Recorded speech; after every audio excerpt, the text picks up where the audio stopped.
नमस्कार। आपका फिजियोथेरेपिस्ट अश्विनी में स्वागत है। आज का टॉपिक है साइकोलॉजिकल डिसऑर्डर्स।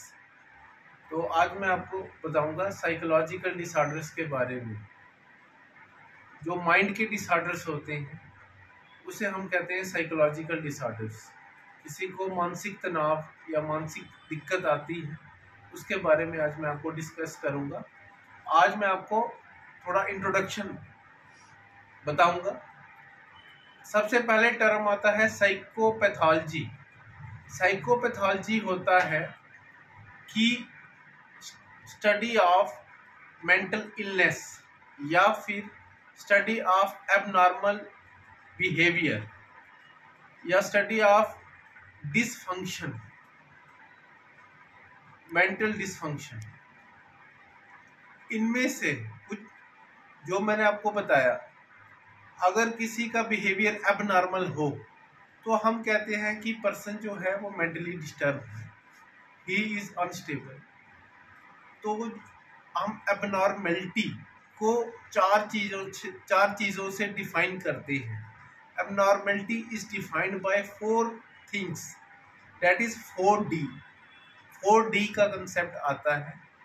पहला होता है डेविएंस।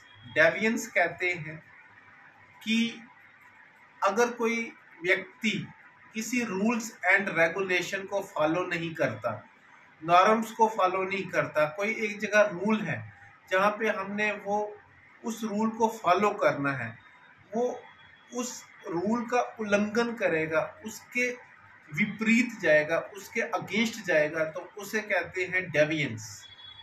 दूसरा आता है डिसफंक्शन, सेकंड D। अगर वो फंक्शन सही तरीके से नहीं करेगा, कोई काम परफेक्शन से नहीं करेगा, तो डेट इज मतलब ज़्यादा बार, गलती तो सबसे होती है, अगर वो बार बार काम कंसंट्रेशन सही तरीके से नहीं करेगा तो that is dysfunction, second D।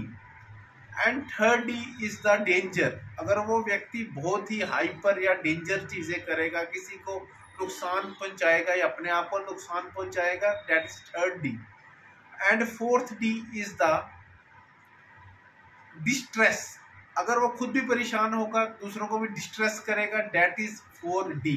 ये थे 4D, डेविएंस, डिस्ट्रेस और डेंजर और डिसफंक्शन। इन्हीं 4 चीज़ों से पता चलता है कि एबनॉर्मलिटी क्या होती है। अब आपको मैं बताऊंगा कि जो साइकियाट्री पेशेंट्स होते थे पुराने ज़माने में, एंशिएंट टाइम में, ट्रप हाइनिंग एक कंसेप्ट था। ट्रप हाइनिंग हो गया कि पहले पहले जो साइकियाट्री पेशेंट होता था, उसको जो एंशिएंट वाले लोग थे वो उसको पकड़ के स्कल पे उसको होल करते थे, वो प्रथा चलाते थे उस समय। तो वो बहुत डरावनी प्रथा थी, उसको हिप्पोक्रेट्स ने बहुत क्रिटिसाइज किया था कि ये ऐसा काम ना करो।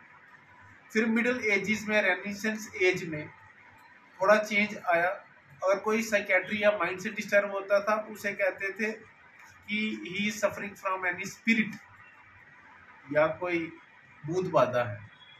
और अब मेडिकल बायोसाइकोलॉजी इलाज होता है, मेडिकल ट्रीटमेंट दिया जाता है इन मेडिकल इस टाइम।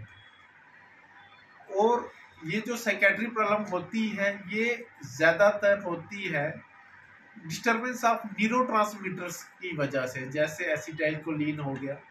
अगर न्यूरोट्रांसमीटर की एबनॉर्मेलिटी होती है तो पर्सन मेंटल इलनेस से परेशान हो सकता है, मेंटल इलनेस हो सकती है। या फिर दूसरा कारण होता है heredity and gene.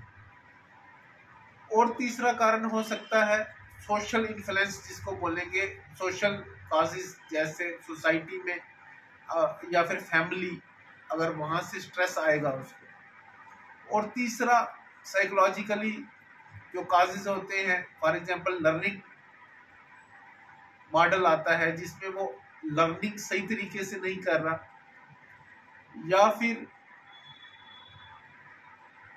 Cognitive model आता है कि उसका बिहेवियर अपना कंट्रोल नहीं कर पा रहा, और साइकोडायनामिक अप्रोच आती है।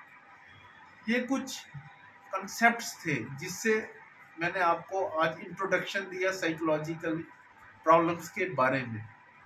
Please like, share and subscribe my channel. Thank you.